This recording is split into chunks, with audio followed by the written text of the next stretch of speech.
Assalamualaikum warahmatullahi wabarakatuh, Lur. Inilah potret penyambutan HUT RI ke-80, Lur. Sekaligus menyambut kedatangan sang raja. Dari umbul-umbulnya ini kita sudah nampak nih. Begitu meriah. Nah, ini ladang kita, Lur. Yang kita sadap biasanya sudah dibersihkan oleh masyarakat.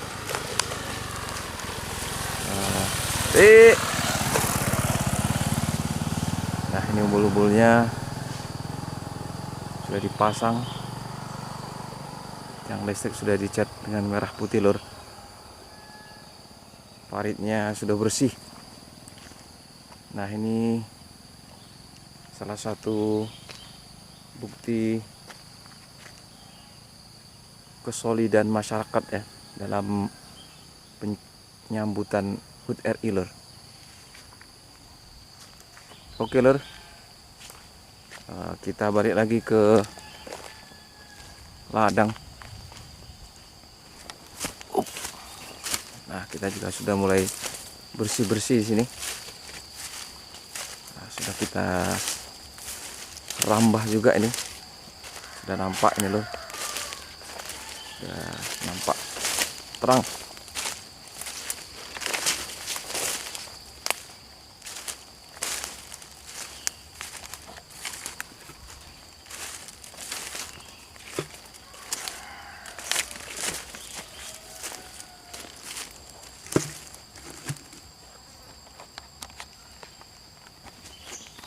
Bah, gimana kabarnya dulur-dulur? Sehat selalu, mudah-mudahan. Oke.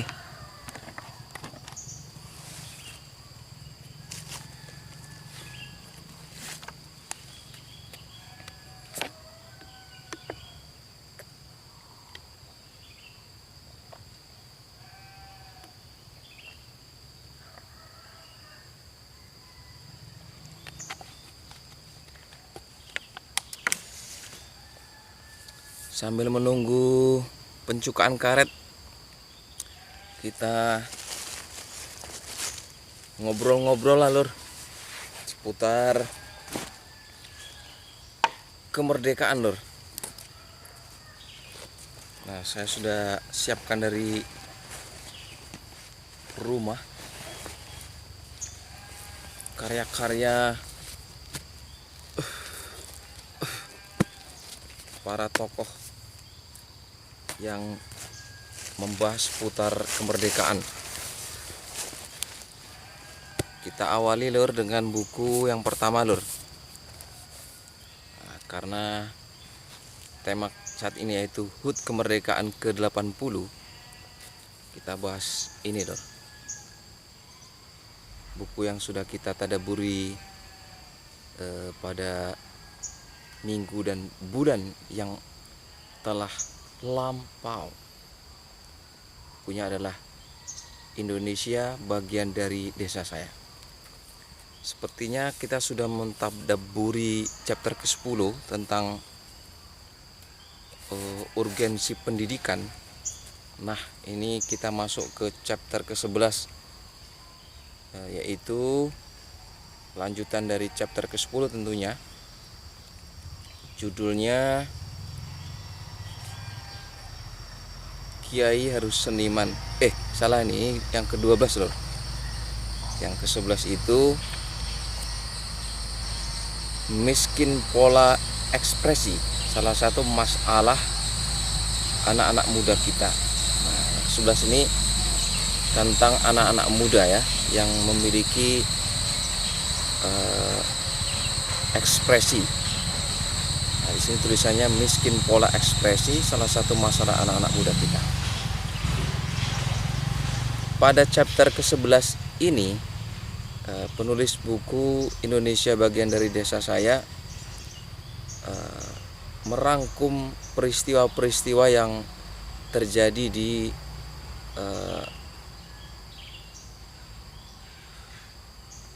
Pulau Jawa ini. Dan latar daripada peristiwanya adalah gerbong-gerbong kereta api Purbaya. Nah, ini berhubung saya tidak pernah ke Jawa Timur, jadi saya kurang bisa menyerap ekspresi daripada anak-anak muda yang ada di KA Purbaya ini. Tetapi yang digarisbawahi adalah Mbah Nun dalam chapter ke-11 ini melanjutkan pembahasan sebelumnya, yaitu tentang pendidikan. Untuk meringkas pembahasan ini, kita coba untuk ini membacakan tulisan Mbah Nun. Seperti ini tulisannya.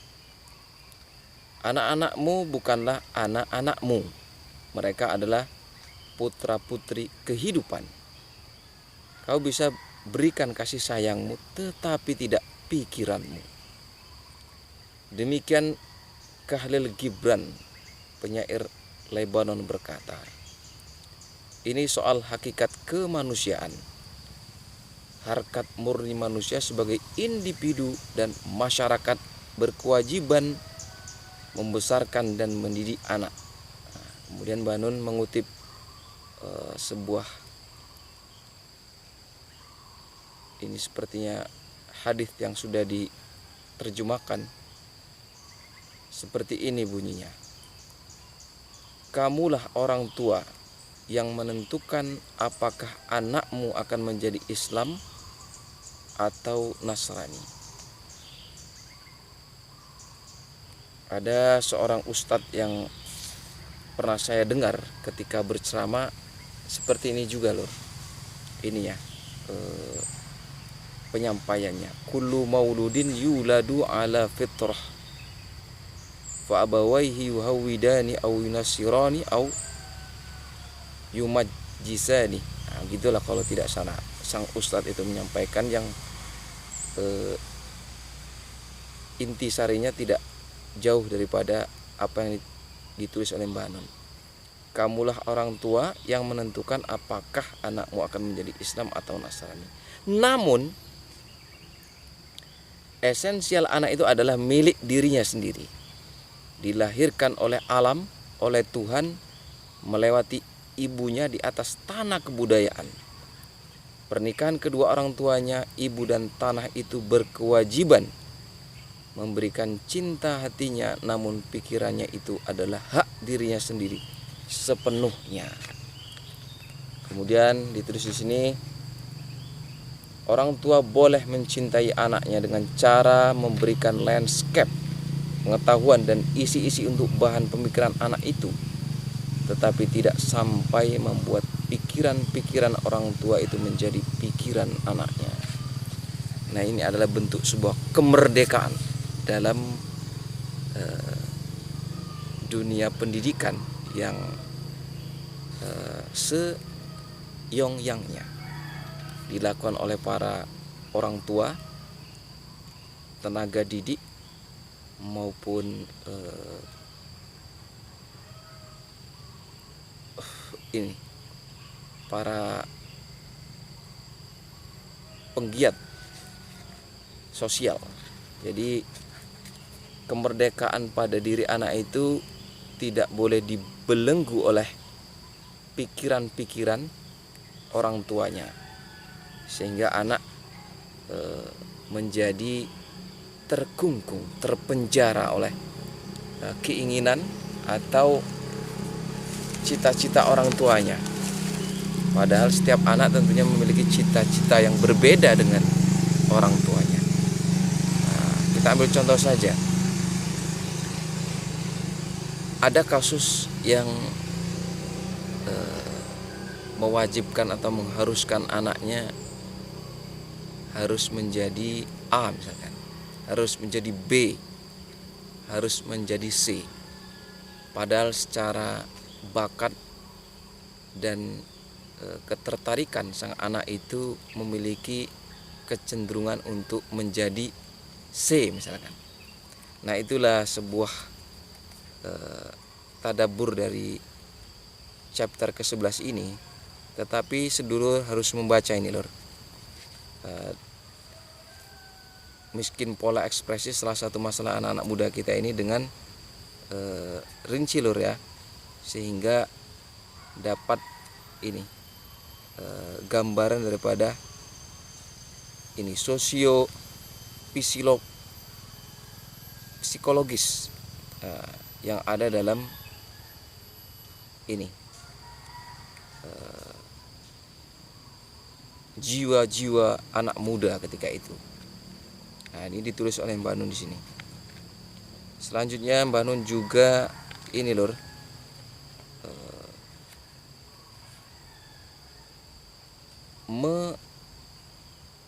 menulis ini seperti ini. Semua tergantung pada kepekaan sebuah subjek untuk memberinya makna. Batu yang menggelinding terus tak akan berlumut. Kata orang, batu bisa menjadi guru. Nah, ini di sini ada titik poin tentang kepekaan.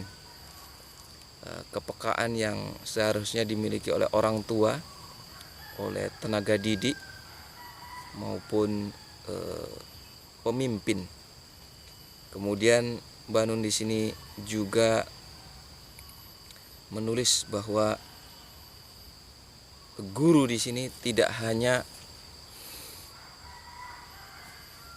ini ya, yang dipahami oleh kehidupan masa kini yaitu guru formal, tetapi batu itu juga bisa menjadi guru. Kalau kita beralih sejenak ke sebuah falsafah dari Minangkabau. Dari Minangkabau ada sebuah falsafah tentang alam takambang menjadi guru. Di mana bumi dipijak, disitulah langit dijunjung. Jadi menunjukkan bahwasanya guru tidak hanya guru formal, tetapi alam, baik itu batu, pepohonan,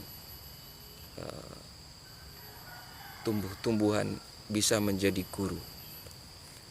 Nah, sepertinya untuk lebih lanjut tentang pendidikan ini elok kiranya kita mendapat petuah dari Menteri Pendidikan dan Kebudayaan, bukan Indonesia ya, Indonesia nanti saya pikirnya ngeritik pula, dari Makyah. Sepertinya itu Ki Toto Raharjo itu sepertinya adalah sosok Menteri Pendidikan dan Kebudayaan Makyah. Nah, mudah-mudahan fenomena yang terjadi pada tahun yang 2025 ini, baik fenomena tentang nasionalisme, tentang islamisme, tentang sosialisme, tentang solidaritas, serta animisme. Nah, jadi fenomena teranyar adalah kalau tadi di jalan sudah ada umbul-umbul penyambutan sang raja sekaligus HUT RI ke-80, karena presiden tidak mungkin datang ke sini ya. Seumur hidup saya dan dalam sejarah bumi yang saya pijak ini, belum ada sejarah presiden lewat dari sini. Dan kalau lewat, itu sudah menjadi sebuah euforia yang luar biasa. Tetapi tentunya hal itu tidak semudah mengedipkan mata kanan maupun kiri gini, sebab tentunya banyak jadwal lah. Nah, menyambung daripada pendidikan tadi, ada fenomena tentang merah putih dan hitam putih, tentang One Piece yang saya sangat kecewa. Kecewanya bukan karena peristiwa itu ya, tetapi selaku gamer tentunya ada keinginan kalau Muntun kemudian Garena itu berkolaborasi dengan One Piece. Namun yang keluar malah Naruto ini. Ada kalau di FF ada Itachi dan ada juga bapaknya Naruto lah di FF itu. Dan di Muntun belum ada One Piece. Padahal di 2019 era sebelum pemilu itu ada skin season daripada fighter, yaitu Ben, seorang bajak laut yang berpower ikan hiu. Dan kok tidak berkolab gitu dengan One Piece. Bisa jadi Luffy jadi skin unlimited lah, skin limited edition dari Hero Ben di season ini. Tapi tidak muncul, malah muncul di 17-an. Selaku pemain game agak kecewa tentunya. Mudah-mudahan Bang Jesno, Bang Kulgar bisalah berkolaborasi ini dengan One Piece. Balik lagi ke pendidikan, Lur. Fenomena-fenomena seperti ini tentunya ibarat tadinya jika kita membaca buku Bandung tadi tentang ekspresi. Tentunya ekspresi itu tidak sekoyong-koyong muncul begitu saja. Ibarat tanaman, ada yang menanam. Jadi fenomena seperti ini itu siapa yang menanam? Tandurane sopo lah kok tukule itu seperti ini. Jadi selaku manusia tentunya kita menelusuri dan berdiskusi dengan seorang yang menanam bibit benih hingga tumbuhnya fenomena seperti hal yang terjadi pada belakangan ini. Nah, sopo senandur DNS sengemanen. Nah, itulah. Kalau dalam Arab ada sebuah istilah may yazra yahsud. Siapa yang menanam dia akan memanen. Kalau ia tanam kebaikan maka yang ia tuai adalah kebaikan. Kalau ia tanam keburukan maka yang ia panen adalah keburukan yang ia tanam. Inilah buku Indonesia bagian dari desa saya yang sering kita tadaburi, Lur. Kesimpulan daripada pentadaburan kali ini adalah kemerdekaan seorang anak manusia dalam menentukan mau jadi apa dia di masa akan datang. Nah, sengaja, Lur, saya bawa buku searak-arak ini, Lur, untuk berkolaborasi. Jika kita bercerita tadi tentang kolaborasi anime, ada Naruto kolaborasi dengan Free Fire, ada ini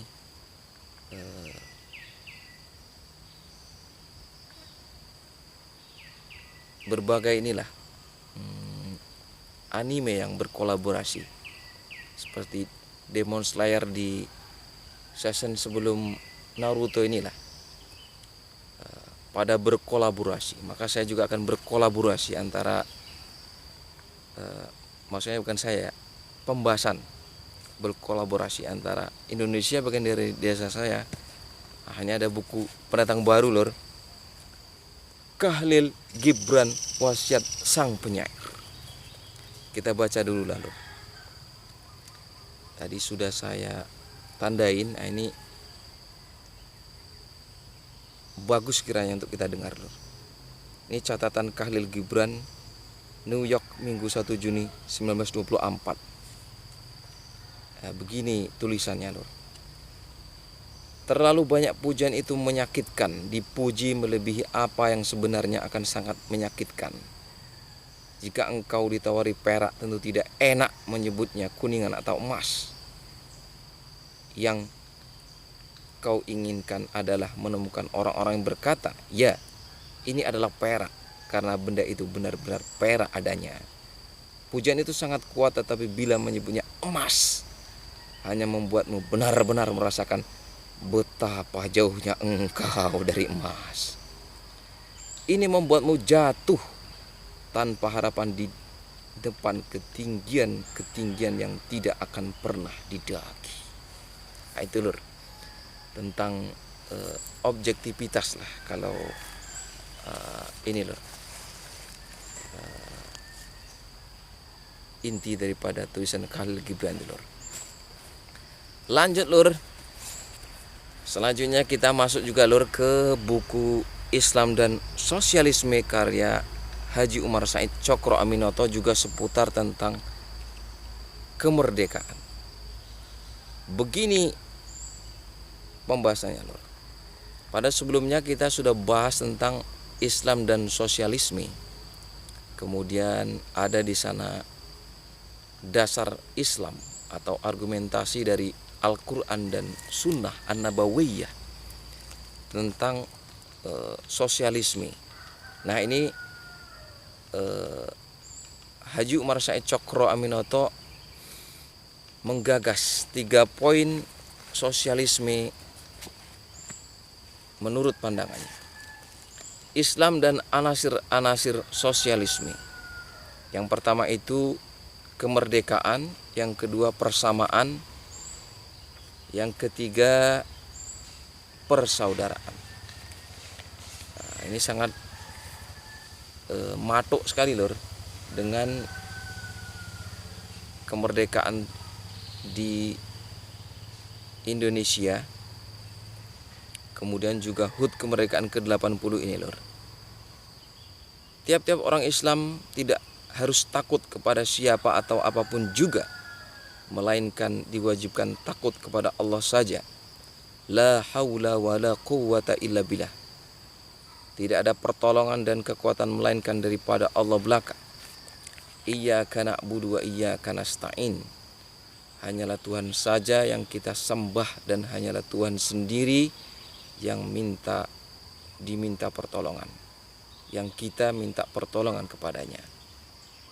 Nah, di sini Haji Umar Said Cokro Aminoto memberikan potret tentang kemerdekaan dan gunanya untuk memetik api perjuangan rakyatnya di kala itu, agar rakyatnya terbebas dari belenggu penjajahan yang dilakukan oleh Hindia Belanda. Nah, di sini potretnya seperti ini. Beberapa orang Arab tidak bisa tinggal dalam rumah yang tetap. Belum pernah melihat rumah batu. Pakaiannya Pakaiannya buruk. Kemudian orang-orang Arab itu dikirim menghadap raja-raja Persia, raja-raja Roma yang berkuasa. Tetapi meskipun demikian, ketika raja-raja itu menunjukkan kekuasaan dan kebesarannya, orang-orang Arab tadi tidaklah menundukkan badannya dan kelihatan tidak takut sedikit pun di muka raja-raja itu.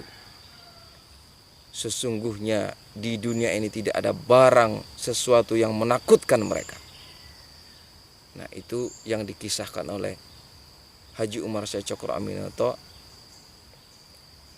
Nah, tentunya sangat mendidik dari penyampaiannya. Mengapa demikian, Lur? Sebab ketika buku ini tulis 1924, Indonesia itu ya belum ada. Yang ada itu adalah pemerintahan Hindia Belanda. Indonesia masih dijajah. Nah, untuk memetik api perjuangan tentunya seorang tokoh, seorang raja yang menanggalkan mahkotanya itu membangkitkan semangat perjuangan rakyatnya dengan menyelaraskan Islam dan sosialisme. Salah satunya demikian, unsurnya itu tentang kemerdekaan. Kemudian selanjutnya adalah persamaan. Dalam persamaan ini, poin kedua ini, Haji Umar Said Cokro Aminoto mengutip ayat juga hadis ya. Terjemahnya demikian. Peganglah tali Tuhan yang mempersatukan semuanya, janganlah bercerai-berai. Dan ingatlah akan kemurahan Tuhan kepadamu ketika Tuhan menaruh kecintaan di dalam hatimu pada saat kamu bermusuhan satu sama lain. Dan sekarang kamu menjadi saudara karena karunia Tuhan. Kemudian sabda Nabi yang diterjemahkan demikian. Orang-orang Islam adalah saudara di dalam agama dan tidak boleh tindas menindas satu sama lain. Juga tidak boleh melalaikan tolong menolong satu sama lain. Juga tidak boleh hina menghina satu sama lain. Saya sangat tertarik membahas hadis yang barusan ini, Nur. Mudah-mudahan adalah diterjemahkan oleh pandangan Tan Malaka tentang tidak boleh hina menghina satu sama lain.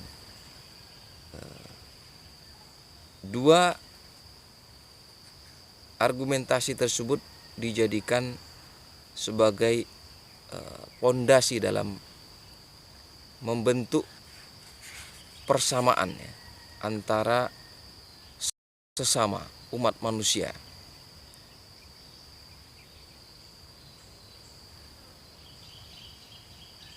Nah, di sini tuliskan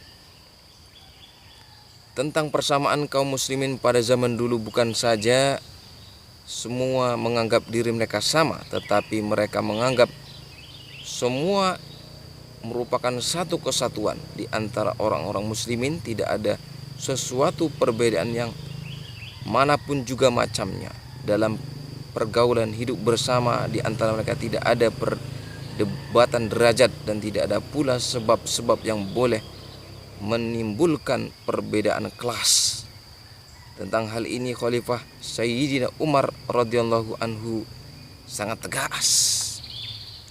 Itulah kutipan dari buku Islam dan Sosialisme ini yang menjelaskan tentang anasir sosialisme dalam Islam. Yang pertama kemerdekaan, yang kedua persamaan, yang ketiga persaudaraan. Persaudaraan. Oh, yang persaudaraan tadi, Lur, hadisnya hadis tentang ini, Lur.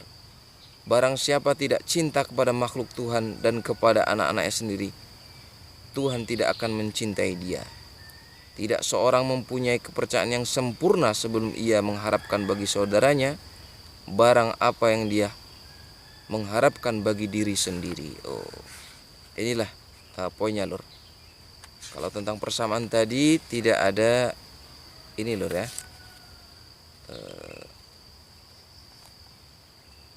ayat Al-Quran, tetapi ada hadis seperti ini bunyinya. Segala orang Islam adalah sebagai satu orang. Apabila seorang merasa sakit di kepalanya, seluruh badannya merasa sakit juga. Dan kalau matanya sakit, segenap badannya merasa sakit juga. Nah, itu argumentasi tentang persamaan. Kalau tentang persaudaraan lor, yang poin ketiga ini ayat yang diterjemahkan tadi tentang peganglah tali Tuhan. Wa'tasimu bihablillahi jami'an wala tafarraqu. Itulah ayat yang dijadikan dalil oleh Haji Umar Said Cokro Aminoto. Kemudian sabda Nabi ya, orang-orang Islam adalah saudara di dalam agama dan tidak boleh tindas menindas satu sama lain. 3 poin ini lur, inilah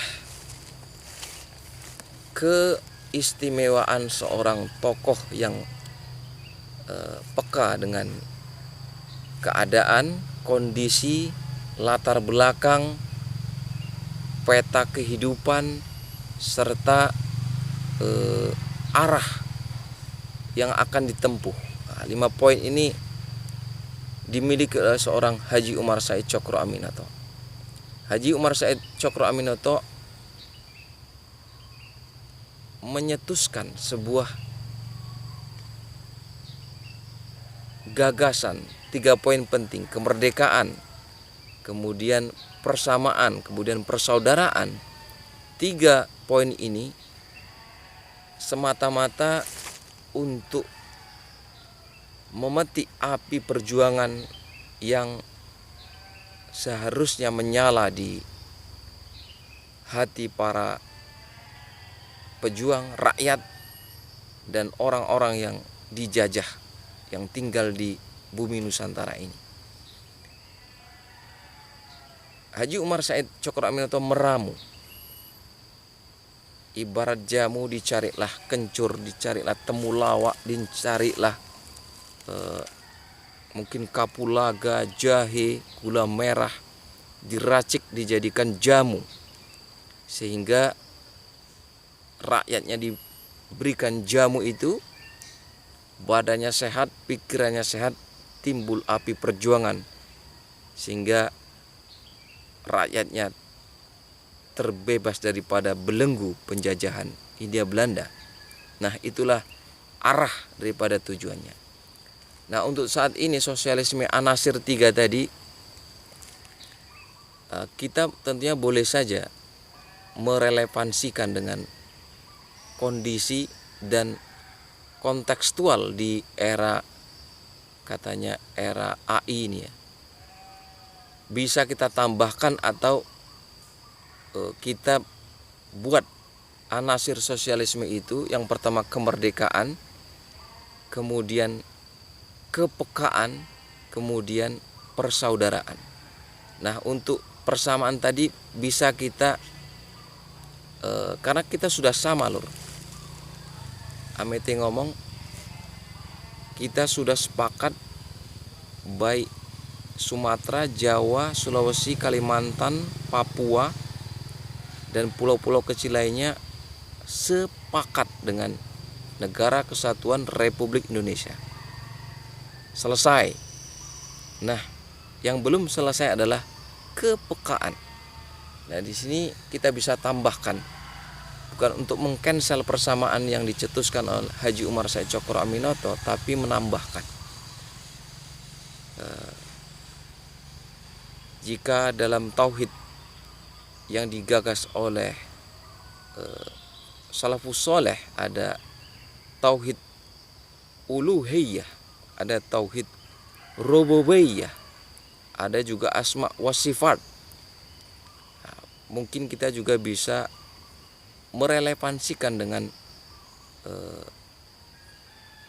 kontekstual di era modern ini dengan tauhid mulkiyah, bisa jadi juga. Seperti halnya konsep tauhid yang dirangkum oleh Imam Asy'ari tentunya ya. Dan untuk membahas itu tentunya kita bisa ini lur, berguru kepada alumni daripada Al-Azhar University lah, karena di sana kata kawan-kawan saya kalau untuk pembelajaran sangat identik dengan Al-Imam Asy'ari. Nah, kalau ingin bertanya tentang tauhid uluhiyah, rububiyah dan asma wa sifat tentunya ke ustadz-ustadz yang berguru di Madinah University sepertinya. Nah, kalau di Ma'iyah ya saya belum, ini penjabarannya belum gitu, tetapi pernah dengar lah kayaknya di diskusi itu ada tauhid uluhiyah, rububiyah dan mulkiyah, entah malkiyah gitu, entah malikiyah gitu. Nah, itulah kurang lebihnya. Nah, balik lagi ke tadi tentang kepekaan, 3 unsur sosialisme: kemerdekaan, kepekaan, dan persatuan. Nah, tentang kepekaan ini saya ingin membuat sebuah fenomena yang terjadi seperti ini gambarannya. Di suatu ketika ada seorang bapak, istri tercintanya dan 3 anaknya. Ini zaman dahulu kala. Menaiki pedati dan membawa barang-barang pertanian, melewati jalan yang terjal penuh dengan gelombang. Kemudian dari arah belakang terdengar arak-arakan seorang raja yang akan melewati jalan yang dilewati oleh seorang petani dan anak-anak serta istrinya tadi. Sang petani tersebut sudah tahu bahwa yang ada di belakang ini adalah iringan para pengawal kerajaan dan juga para menterinya, sehingga ia melakukan sebuah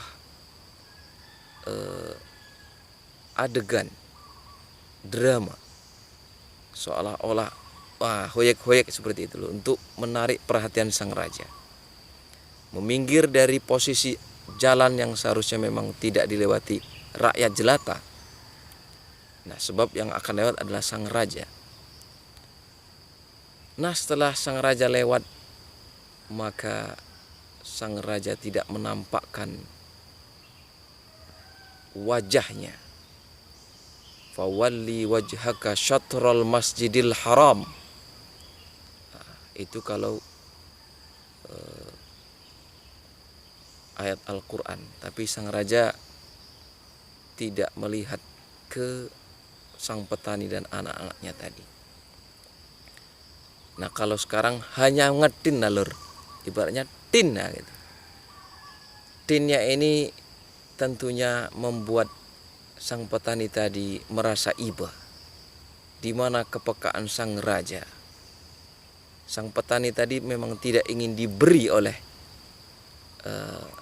sang raja, tetapi raja yang sudah tua itu mengapa tidak memiliki kepekaan untuk bertemu dengan cucunya. Barangkali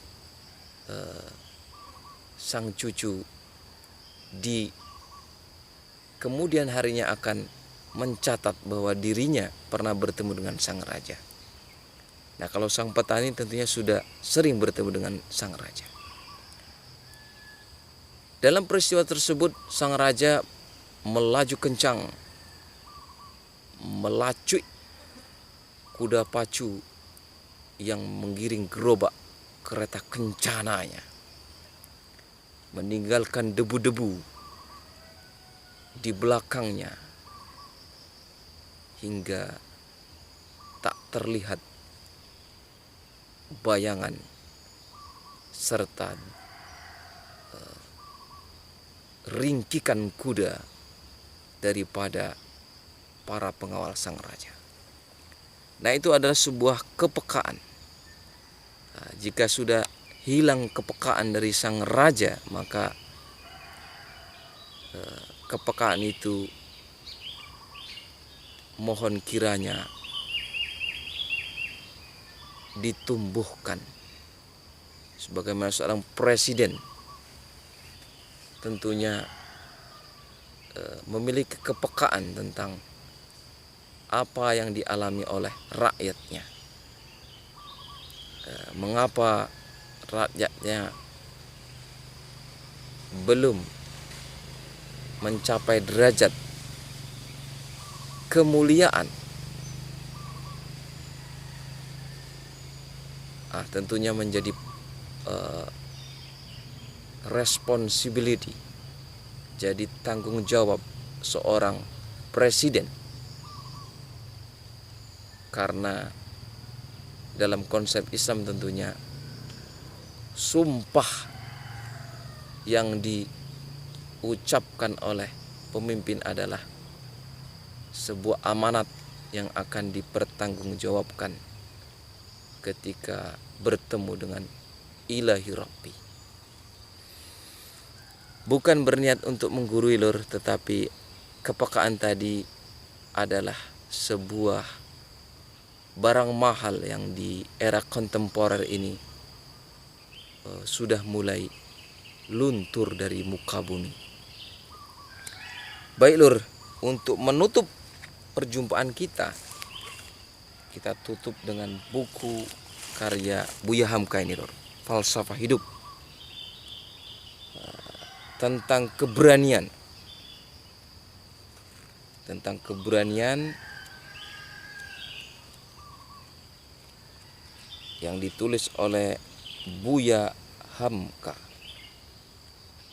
Demikian pembahasannya lur. Kita buka dulu lur ya. Kita lihat saja di daftar isinya lur. Di daftar isinya di mana ini? Daftar isi biasanya di depan lur ya. Tentang keberanian, pengantar penerbit.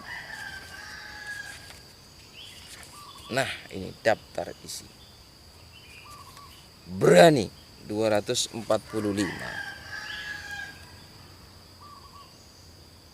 Nah, di sini Buya Hamka menulis tentang perjuangan para pejuang di era Buya Hamka hidup ya. Perlu kita ketahui Buya Hamka adalah seorang tokoh yang hidup di masa penjajahan, sehingga Buya Hamka merasakan pahit getir serta penderitaan rakyat ketika itu. Dalam tulisannya kita merasakan bagaimana penderitaan bangsa Indonesia ketika itu. Di sini ditulis bahwa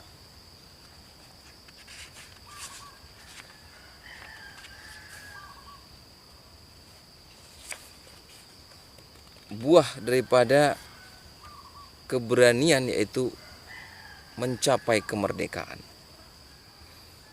Di sini ditulis seperti ini.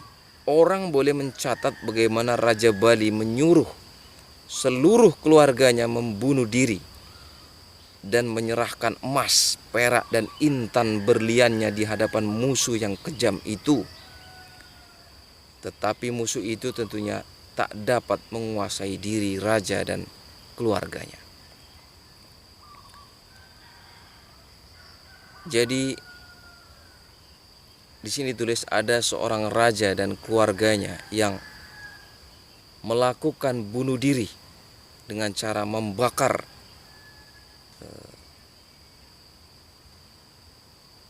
ataupun dengan cara yang lain. Seperti di India ada peristiwa pembakaran diri untuk menjaga harga diri marwah seorang wanita hingga tidak dilecehkan oleh penjajah. Jika di Bali ini membunuh diri dan menyerahkan emas, intan, perak, permata kepada raja yang menginvasi wilayah Bali. Kemudian orang Aceh dalam sehari-hari membahasakan bangsa Belanda dengan kafir. Tetapi orang Aceh sendiri yang mereka bergelar muslimin hanyalah yang pergi bergerilya melawan musuh yang tinggal di kota dan menerima penjajahan karena terpaksa tidak mendapat kehormatan diberi gelar muslimin. Nah, Raja Bali, orang-orang Aceh menunjukkan keberanian dalam memerdekakan diri dari penjajahan. Nah, ini tulisnya. Perlu kita ketahui, Buya Hamka adalah seorang penulis sastra, sehingga bahasa yang ditulisnya tentunya membawa kita ke dalam peristiwa di kala itu. Di sini Buya Hamka menulis bahwa bangsa Indonesia adalah bangsa yang besar dari sisi sejarah. Di sini ditulis bangsa yang dulunya pernah meraungi lautan, pernah mengarungi lautan besar dengan perahu sampai ke Madagaskar. Saya punya teman Lur dari Komoro ya, dari Juzurul Qomar Lur ya. Dia pernah bercerita demikian bahwa di Madagaskar itu orang-orang seperti kamu ini banyak. Nah, ini menunjukkan bahwa bangsa Indonesia dulu, bangsa Nusantara sudah mencapai Madagaskar. Sehingga kawan saya itu, suku di Juzurul Qomar, Komoro itu tidak asing dengan wajah yang saya dapati ini Lur. Kamu seperti orang-orang yang ada di Madagaskar katanya. Oh, berarti peristiwa itu benar adanya, karena ada saksi hidup yang menyebutkan demikian. Selanjutnya, bangsa yang pernah mendirikan kerajaan Sriwijaya, Malaka, Majapahit, kemudian bangsa ini dijajah oleh Belanda selama, di sini tulis 350 tahun.